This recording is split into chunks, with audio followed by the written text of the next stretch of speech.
You know who you are? Steeven is my name. Even Steeven. Will you say something, Steeven? Steeven or Else Media. Hey folks, just a quick announcement before we start today's episode. I just wanted to tease something that's coming up and tell you how you might be able to win a Conan trade from Marvel's 2019 run. So on the evening of Tuesday, October the 1st, I'll be getting together with Simon, my 22-year-old son, and Joe, an old friend of Simon's, as well as his current roommate. And the three of us are going to watch Conan the Destroyer and then immediately record an episode of Hither Came Conan where we talk about the movie. See, I recently learned that Joe had been reading the old Robert E. Howard Conan stories and that he's also been listening to the podcast. Hey, Joe, what do you know? Kokomo? Anyway, I thought it would be fun to bring Joe into an episode and to bring Simon along with him. But I wasn't sure exactly what we were going to talk about. And after giving it a bit of thought, I realized that neither of these young fellers have watched either of the two Arnold Schwarzenegger Conan movies. And since the one that introduced me to Conan was Conan the Destroyer, that's the one I chose. So yeah, that's what we're going to do. As for you, dear listener, let's talk about how you can win a Conan trade. Well, it was my birthday recently, and Simon, my boy, he got me the Conan the Barbarian, The Life and Death of Conan Book 1 trade paperback, which collects issues 1 through 6 of Marvel's Conan the Barbarian relaunch from 2019. It was written by Jason Aaron and features art by the amazing Mahmoud Asrar. And it is a great read. And now that I've read it, I want to pass it on to somebody else. And that somebody just might be you. So what do you got to do to win this trade? Well, I'll tell you what, stay tuned right to the very end of this episode for all of the details and learn how you might be able to win that trade. For now, let's get into today's episode.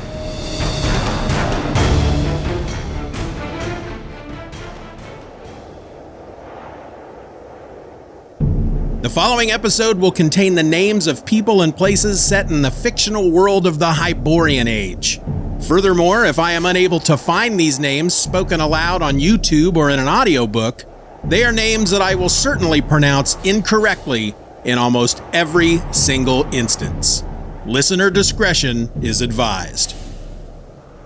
Between the years when the oceans drank Atlantis and the rise of the sons of Arius, there was an age undreamed of, when shining kingdoms lay spread across the world.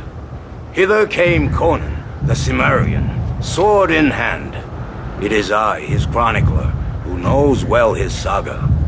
Now let me tell you of the days of high adventure.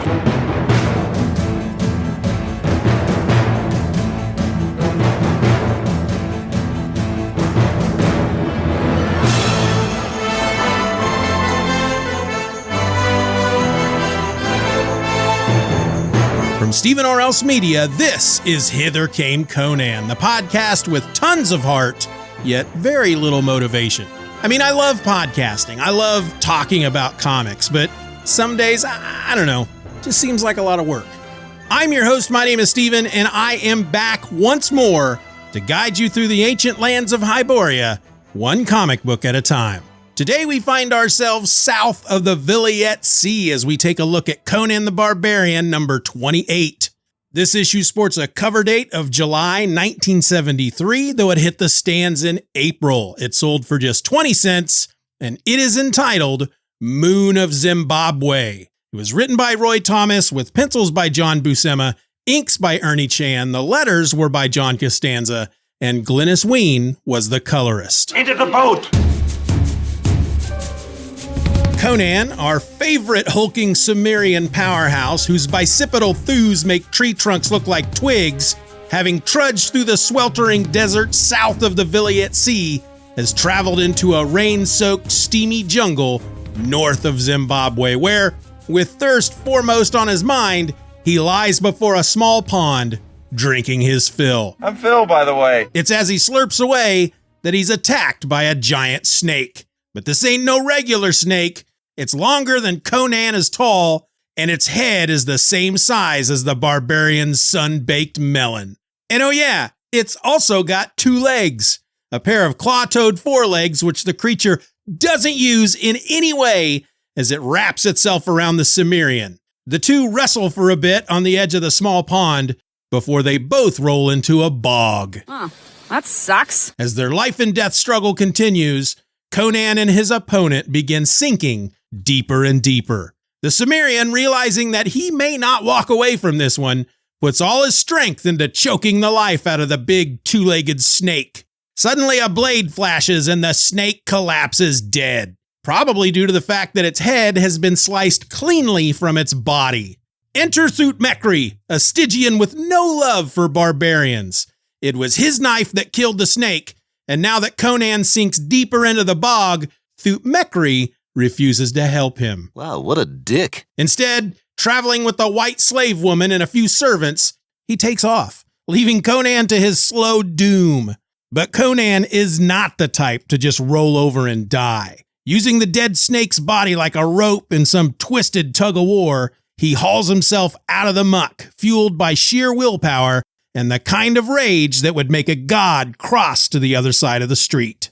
Then, taking up the dagger Thutmekri left behind, Conan coats the blade in the dead snake's venom, and then sets out to track down the sly Stygian for a little bit of old-fashioned revenge. Revenge! As he crashes through the rainforest, Conan stumbles upon Thutmekri's bearers. Only, they're not so much carrying stuff as they were scattered lifeless around the camp. As for Thutmekri, he's gone from predator to prey, tied to a tree like some macabre decoration. Conan, curious over the circumstances that put the Stygian in the tree, cuts the man down. In exchange for his freedom, Thutmekri spills the beans. He has stolen a sacred idol, a golden ape no less, from Zembabwei, and tells Conan that all of this must be the work of a mysterious man named Dalbur, and that if the Cimmerian retrieves the idol, the Stygian will reward him richly. And so, in a twist that will surprise absolutely no one, Conan decides to hunt down Dalbur and retrieve the treasure, because, well, that's what Conan does. Well, you know, I do what I do, and I do what I do. Soon, Conan meets Mgora, another member of Thutmekri's ill-fated party. Mgora looks as if he's been beaten up, and he tells Conan that the witch dancers of Zembabwei, not exactly the friendliest folks around, have snatched Helgi, Thutmekri's slave girl, to be used in a sacrificial ritual, and that Dalbur is their leader. Now let's be honest, Conan is not one to let a damsel in distress stay in distress, not if there's something that he can do about it. Plus, this particular damsel is a hot, half-naked blonde damsel, so yeah, it's not long before Conan's off once again, crashing through the jungle like a one-man cavalry. When Conan finally catches up to the witch dancers, he finds Helgi chained to a tree, looking every bit the sacrificial lamb. Conan creeps across the clearing to free her when he falls into a hidden pit. I wasn't in the pit. Turns out it was just one big old trap set by Mgora, who Conan learns has been possessed by the mysterious Dalbur, or, as I have taken to calling him by this point, Dalbur the Unseen, because we never see him. With Conan trapped in the pit, the other witch dancers arrive and the ritual begins. Conan, however, as we know him, never lets a pit get him down, and soon he's climbed out of it, only to come face to face with Zemba, a hulking, fanged golden ape. The beast is the kind of nightmare fuel that'd make even the bravest warrior take pause. But Conan is just a little bit more than the bravest warrior, and so, clutching the dagger with the venom-coated blade, the Cimmerian charges in. The fight begins, Conan holding his own over the span of 5 pages as he slashes and stabs the great ape over and over and over again. At some point during the melee, the Dalbur-possessed Mgora tries to intervene to kill Conan himself, but is instead crushed to death in the arms of Zemba the ape. Eventually, as Conan continues his battle with the great golden ape, the venom on his dagger does its job, and the beast suddenly keels over and dies.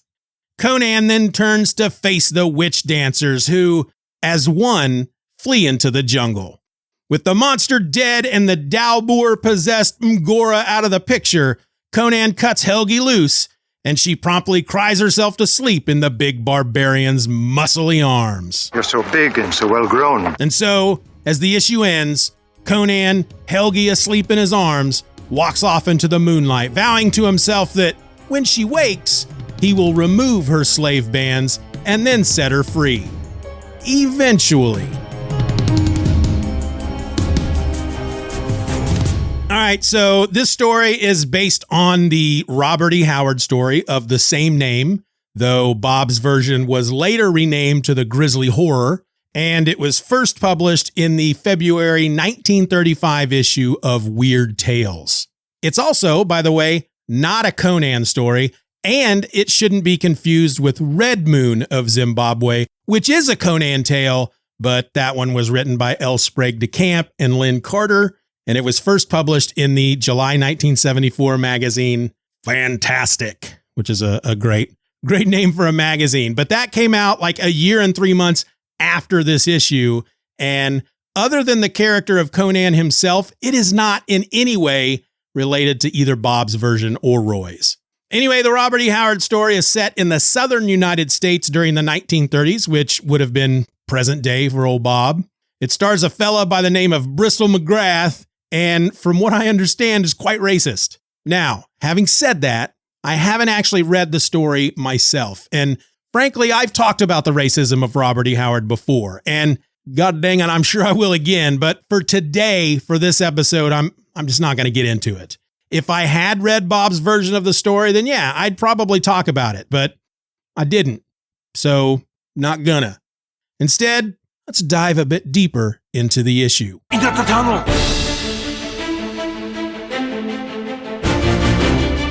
All right, we'll start off with the cover. This was penciled by Gil Kane and inked by Ernie Chan. I really quite enjoy the cover. It's got Helgi in the background, tied to a tree. Conan is standing in front of her, crouched. He's got a dagger in his hand. And then in the foreground, standing before Conan, is the big golden ape with a great big freaking saber teeth, just these giant fangs coming out of its mouth. And it's slavering. Spittle is dripping from its mouth. And the face on Conan that Gil and Ernie put there on Conan on this cover, I love it. I love his face on the cover of this issue. Getting into the issue itself, we're in the jungle. Conan's drinking out of a pond, and this freaking snake with 2 legs comes crawling out of a tree. Conan, when he's drinking, he can see the reflection of the thing behind him, so he knows it's coming. Well, I mean, I don't think he notices until just before it strikes, which of course saves his life. And he's like, "Crom!" And he turns around and starts wrestling with it. And we learn through the narration that the natives of the region call this creature a Lakmu, and that the name means harbinger or bringer of death. You're right, I have a horrible name. Conan rolls into the bog. He just keeps wrestling with this creature, and he's kind of like, I'm probably going to die, but dang it, I'm going to fight with every last breath I have to either go out killing this thing or killing this thing and then getting the hell out of this bog. But I'm not going to just lie here and let myself die. It's not what I do. That's not the Conan way. But then Thutmekri shows up and throws a dagger, which slices the big snake's head clean from its body. It's a nice 3-panel bit of art here, where basically in the first panel, all 3 panels are the same size, but the first panel is the thing's head and Conan's forearms and hands wrapped around its neck. And then the second panel, if I wouldn't have known better, if this is the first time I read this book, I might go, holy crap, somebody shot it. Because there's this like streak of light that's supposed to represent motion, that something just flew through the snake's neck, and the snake's head is just flying off the top of it. And there is a great big splash of blood, which is black because, again, they had to deal with the Comics Code Authority back then. And for some reason, black blood is better than red blood, even though I think it just looks creepy as hell when the blood is black. But the third panel, so I'm not describing this very well, but all 3 panels basically are the same, except for in the second panel, the snake's head is being exploded from its body. That's what it looks like. And then in the third panel, we have the snake with no head, and there's blood just pouring out of the top of its stump. And Conan's going, Mitra, which I've always wondered that about Conan. I know that, his people, the Cimmerians, they don't pray to Crom because Crom doesn't give a fuck. He's just up there on his mountain. He's like, look, I made this world for you and I put you in it. Now you're on your own. Leave me alone, which is basically the kind of father I am. That's what I told my kids. I brought you into the world. Leave me alone. Take care of yourself. That's how I roll. So I get Crom. Crom and I could be good buddies. So I guess Conan feels the need to pray to some god. And so he's chosen Mitra. But here he's just calling out the name of the god, Mitra, kind of like we'd go, Jesus, but I don't know. In the movies, he would go Crom. So I don't know. I don't know why he doesn't do that here. I don't know why. I get it. If he's going to pray to a god, he's going to choose somebody other than Crom because, again, Crom don't care. But if he's just going to call out in surprise, you think he'd say Crom or Jesus Christ. No, Jesus Christ! Shut up! Sorry! But they didn't know. They didn't know Jesus. They didn't know Jesus back then. Hither Came Conan will return after these messages. And now back to Hither Came Conan. So Conan he's still got the snake body wrapped around him. He's in the bog. The head is laying next to him. He's holding the body of the snake, which in this panel is just still pouring blood out of it, but it's red in this panel. And there's a dagger lying there next to the snake head, and it's covered in red blood. And I don't know, maybe in the original it was black. I'm looking at, of course, a reprint from one of the Marvel Epic collections. So, but here's where we meet Thutmekri. Now, Thutmekri, the character, actually comes out of a Robert E. Howard Conan story. It's the Jewels of Gwalior.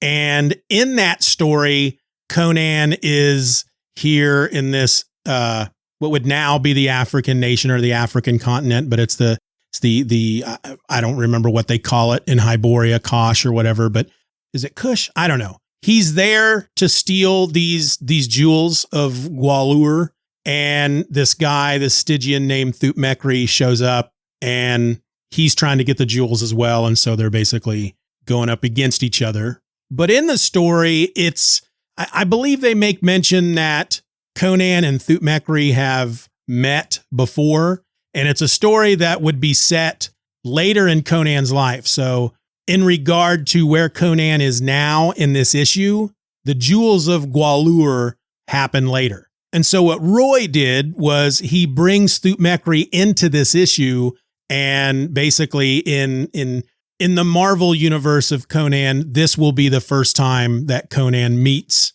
Thutmekri. So if at some point down the road, Roy adapts the Jewels of Gwalior, then we'll get a return of this character. I will return for you. There's a moment here where basically Thutmekri, he makes his displeasure or his disgust of barbarians. He makes it very clear. And he basically tells Conan that he's not going to help him. He's got these 3 or 4 dudes with him and this slave girl, Helgi.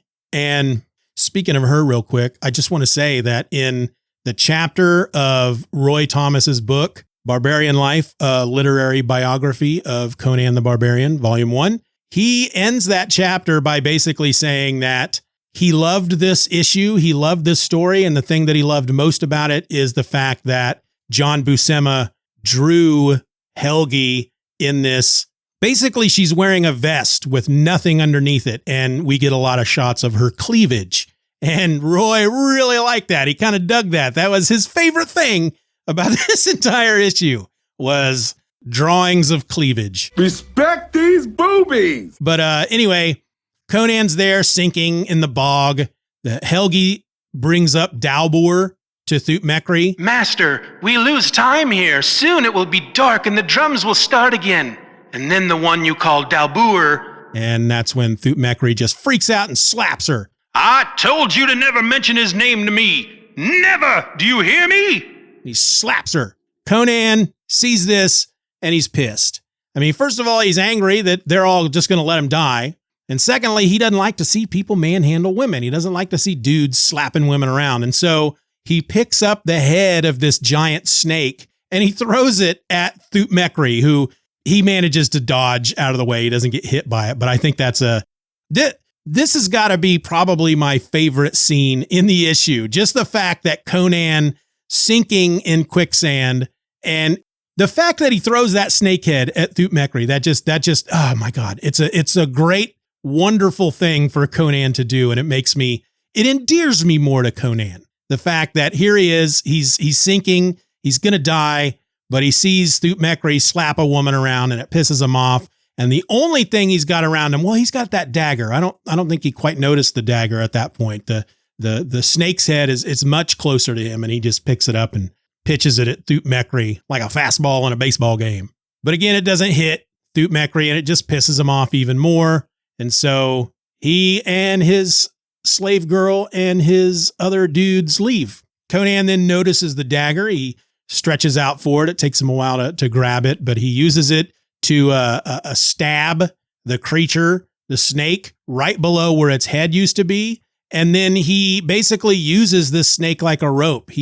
He tosses the end with the dagger stuck into it at the tree. There's a tree next to this big batch of quicksand, and the tree has two branches coming off of the trunk like a big V. And he throws the snake in between the V, and with the knife sticking through the snake, with the hilt coming out of the one end and the blade coming out of the other, he basically uses it like a frickin' grappling hook or something. And it allows him, it gets stuck there in the V of the tree in essence. And then he uses it like a great big old gross rope and climbs out of the bog. My God, are you still talking? Once out, he decides that he is going to go kick Thutmekri's ass and has this idea to take the dagger and coat it with the snake's venom, just in case. And then he sets out into the jungle and he finds one of Thutmekri's bearers. Well, actually both of them. He's basically Thutmekri along with the slave girl Helgi. He had these three dudes with him. Two of them were his bearers and they were holding between them something covered with a sheet. We don't really see it. They don't really make mention of it. We just notice that they have basically what's like a litter, and there's something atop the litter that's maybe head and shoulders tall. But crashing through the rainforest, Conan stumbles across the two bearers. The litter has been broken apart. It's laying there in pieces, and both of the bearers look like they are dead. And that's when he finds Thutmekri hanging from his ankles from a tree. His shirt's all ripped up. And he's got rope around his ankles. It's tied to a big tree branch and he's about, a foot off the ground. Conan climbs up the tree and I don't know about this. I don't know about this panel. He happens to, all right. So let me try to describe this. He's laying belly down on the branch of this tree and he reaches out and grabs the rope that is attached to the tree. So he grabs the rope down by Thutmekri's feet with one hand, and then with his other hand, he cuts the rope. So now the only thing holding Thutmekri aloft is Conan's arm, his arm in his hand. He's just laying there on the tree branch, and he's holding this rope that is attached to Thutmekri's ankles. That's silly enough. I mean, I can almost buy it. I can buy that Conan's strong enough that if he's laying there in the proper position, he has the right kind of leverage, he can hold Thutmekri in his hand and let the dude hang there. But in the very next panel, Conan is coming down the side of the tree. He's got a vine in one hand, so it's like he's rappelling down the side of a cliff, but it's the tree. And he has Thutmekri over his other shoulder, which means that while he was up there on the branch holding Thutmekri, he somehow manages to pull the dude up onto the branch with him. And he is one strong dude. That's all I'm going to say. That's an amazing feat of muscly madness.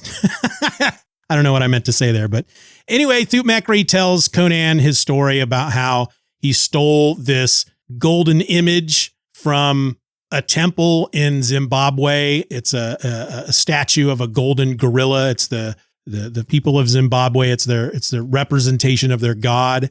That's what the two bearers were carrying on that litter. And then Thutmekri says that they escaped with this statue. They fled north across the desert.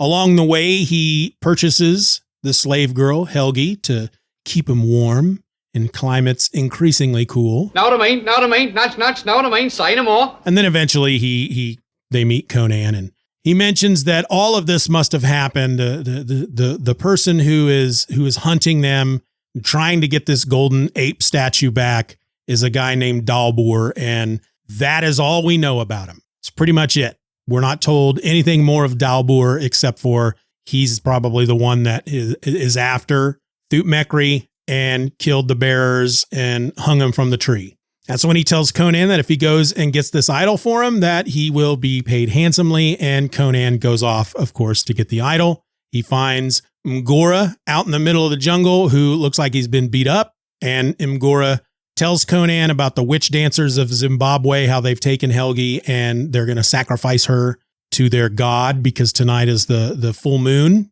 And they call it the moon of Zembabwei. Human sacrifice, dogs and cats living together, mass hysteria. So Conan and Mgora trek through the jungle. They come across a clearing. On the other side of the clearing is Helgi, tied to two big tree trunks, basically, two big sticks of wood stuck into the ground.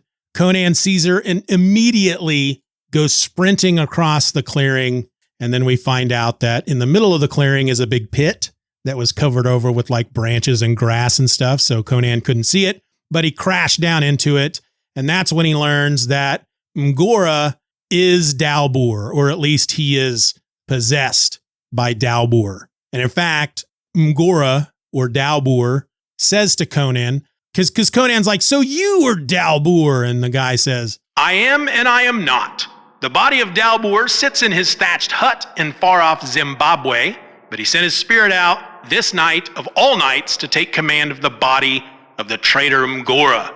And so, yeah, obviously Dalbor is some kind of wizard. He's the wizard. So thinking that everything's good because Conan is down in this pit, the witch dancers show up and the ritual begins.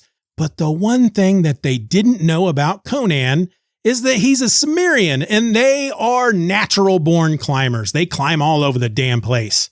Growing up in Cimmeria, that's all he did was climb stuff. And so Conan climbs out of the pit. In fact, he kind of thinks to himself, or at least the narration says that Conan is thinking to himself that had they known about his climbing ability, they would have lined the bottom of the pit with spikes. In an iron coffin with spikes on the inside. Anyway, Conan climbs out. He fights Zemba, the giant gorilla, the giant ape, which this is at least the second time in this Marvel run that Conan has fought a giant ape.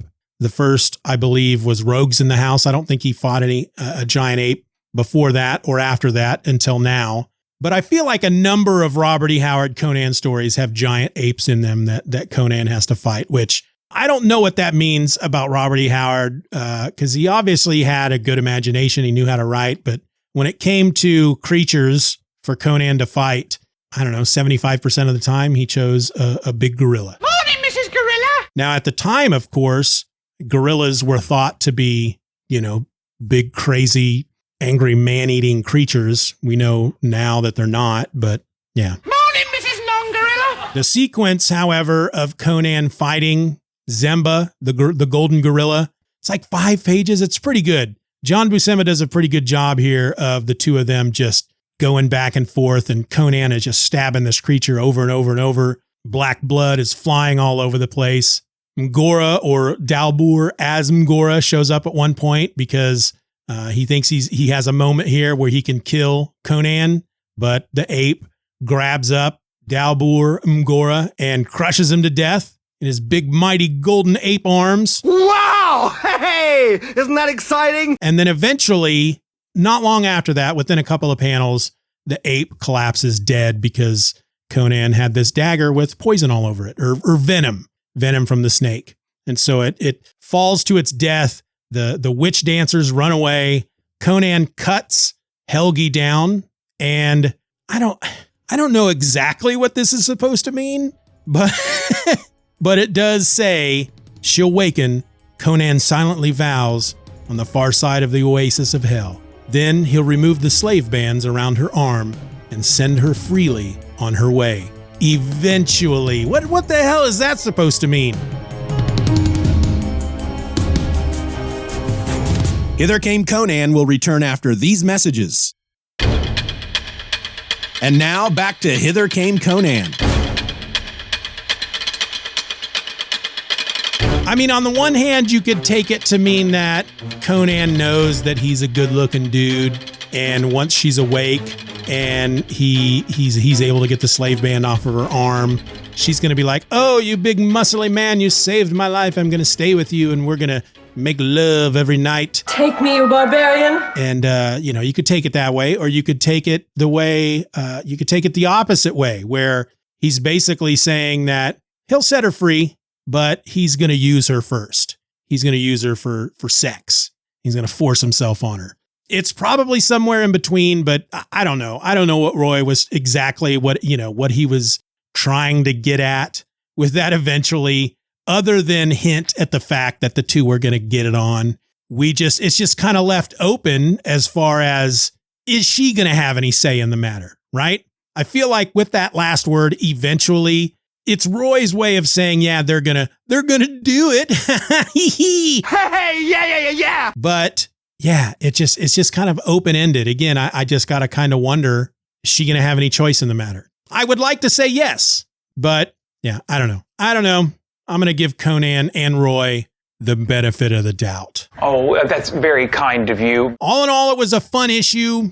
I think this is the first time we see Conan in a forest or a jungle environment. And it's just one of those little one-off adventures. He's still traveling west. We're assuming he's still heading for Argos. And on that journey, he just happens upon this little adventure. And yeah, it was kind of fun. It wasn't great. This is not a classic Conan tale, but a lot of these issues will not be classic Conan tales. That's just the way, comics were at the time. But yeah, I quite enjoyed it. I'm not ready to start ranking a lot of these issues just yet, but it's not the worst. It's not the best. Somewhere in between. I had fun with it, and that's really all that counts, right? As long as you enjoyed yourself reading the issue, then as far as I'm concerned, the issue has done its job. But that's it, folks. That's all I have to say about Conan the Barbarian number 28, Moon of Zembabwei. Is there anything you'd like to add? Any comments you want to make? What do you think Roy meant when he said eventually at the end of the comic? Besides the fact that we know that eventually he and Helgi are going to be, making the beast with two backs, which is a stupid thing to say. I've always hated that. But tell me what you think. Share some feedback with me, folks. Feedback at hithercameconan.com. Send in your emails or use your voice app on your phone. Leave a voice mail comment, voice thing, recorded feedback thing, and send it in. Again, feedback at hithercameconan.com. And hey, while you're at it, do me a favor. If you listen to the show on Spotify or on Apple Podcasts or really any podcasting app that has the option to rate the show, I'm urging you to please go and do that right now. The more ratings I have, the easier it is for others to find the show. And currently over on Spotify, we're sitting at 21 ratings with an average of 4.7 stars.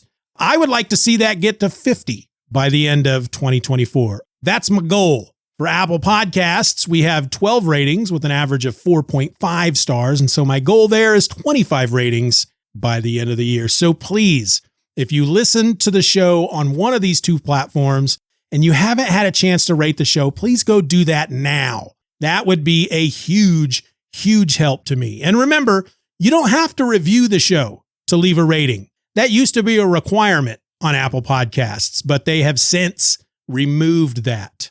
And on Spotify, there's not even an option to leave a review. So if you've not left a rating because you did not want to write up a review, you just kick that idea straight out your brain cave because you ain't got to do that anymore. Just rate it and go. Tap, tappity tip, tip, tap, tappity tap, tap, tap, tippity tap. Tap it, tap it, tap it on the phone. Tap the stars. Give it a little tappy. Tap, tap, tap-a-roo. But here's the thing. Okay, I'm going to say this real quick. If you do leave a review, I will read it out in a future episode, good or bad. If you leave a review over there on Apple Podcasts, I'm going to read it on a future episode. Deal? All right, then. That's your homework, folks. Your call to action. Rate the show. Think of the ratings. Beyond that, tell your friends. Host listening parties. Hang up flyers. Send coded messages in popular TV shows. You know, if you happen to be a TV exec or something like that, if you can do that, do that. You can spread the word using semaphore code and drop leaflets from an airplane. You can use skywriting or telepathic communication. Anything that you can do to get the word out there about the show would be appreciated. But first and foremost, on that list of things that I would love you to do, if you can only do one of those things, leave a rating. Everybody out!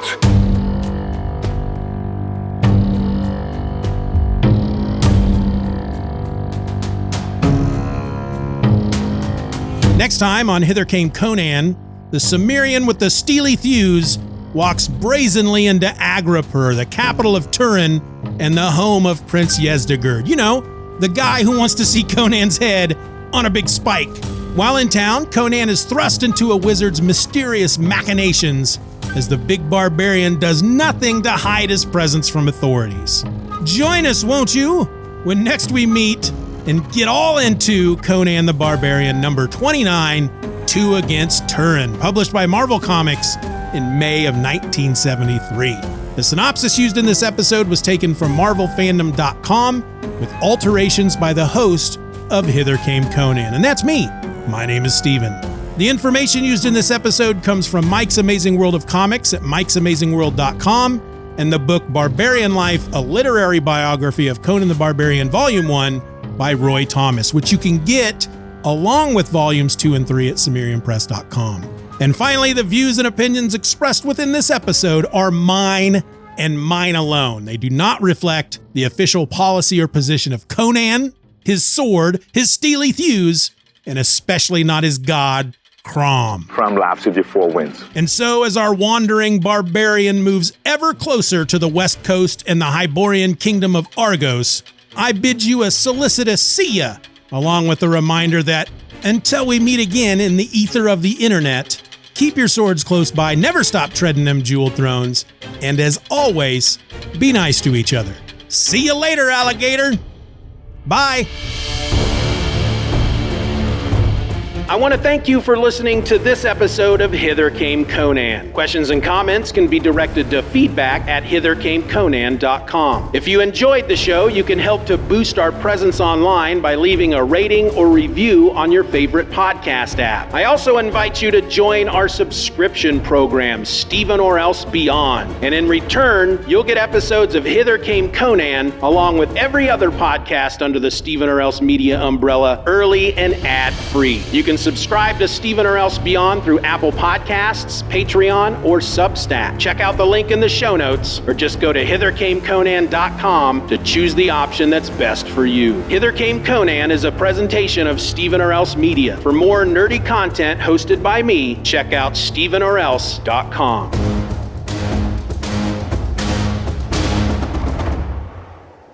Many wars and feuds did Conan fight. Honor and fear were heaped upon his name.